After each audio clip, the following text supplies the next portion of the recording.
আমি যদি কোশ্চেন করি হু ইজ শি, কি হবে? She is my mother.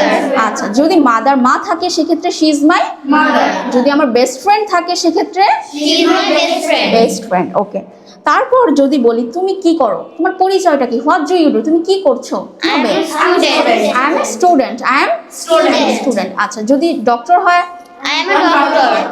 যদি ইঞ্জিনিয়ার হয়, I am an engineer. আচ্ছা যদি লয়ার হয়, I am a lawyer. ঠিক আছে, এভাবে। ঠিক আছে, যার যেটা পরিচয়। যদি টিচার হয়, I am a teacher. Okay.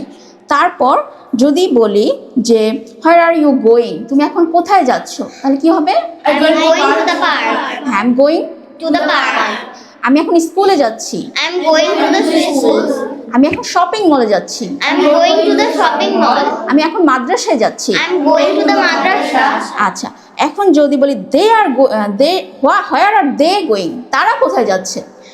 They are going to the park. হ্যাঁ, তারপর তারা মাদ্রাসায় যাচ্ছে। They are going to the madrasa. হ্যাঁ, এভাবে পার্ক হলে পার্ক, মাদ্রাসা হলে মাদ্রাসা, যেখানে যাবে সেটাই বলবো আমরা। ঠিক আছে। আচ্ছা, এখন আরেকটা কোশ্চেন হচ্ছে when do you eat breakfast, তুমি কখন ব্রেকফাস্ট করো? I eat my breakfast at 8 a.m. I eat my breakfast At 8 a.m. আচ্ছা 1 am 1 am, তো এটা তো অনেক রাত হয়ে যায়, সেক্ষেত্রে আমরা কি বলবো? 8 am, ঠিক আছে, 8 am। আচ্ছা, I eat my breakfast At 8 a.m. 8 am। যদি বলি যে আমি 9টায় ডিনার করি, সেক্ষেত্রে কি আসবে বলো? I eat my dinner at 9 p.m. হ্যাঁ, যদি 10টায় ডিনার করি কি আসবে?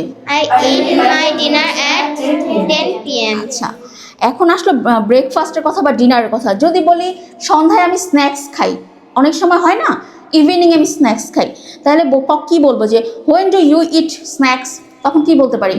I have evening I eat my snacks I eat my snacks in the at evening. 7 p.m. 7 p.m. 7 p.m. সন্ধ্যা 7টা। ঠিক আছে, বোঝা গেছে? আচ্ছা, লাস্ট কোশ্চেন হচ্ছে যদি বলি how are you feeling today, তোমার আজকে কেমন লাগছে? I am feeling good. I am feeling Good. I am feeling Good. আচ্ছা, এটা বলে যদি এটা একটা ভালো কোশ্চেন, সেক্ষেত্রে আমরা তাকে থ্যাংক ইউ জানাতে পারি। I am feeling good, thank you. ঠিক আছে, তাহলে এগুলো আমরা বেশি বেশি চর্চা করব আবার। ঠিক আছে, তাহলে আমাদের মুখের জড়তাটা কি কমে যাবে, আরও আমরা ভালো ফ্লুয়েন্টলি বলতে পারবো। ঠিক আছে, থ্যাংক ইউ।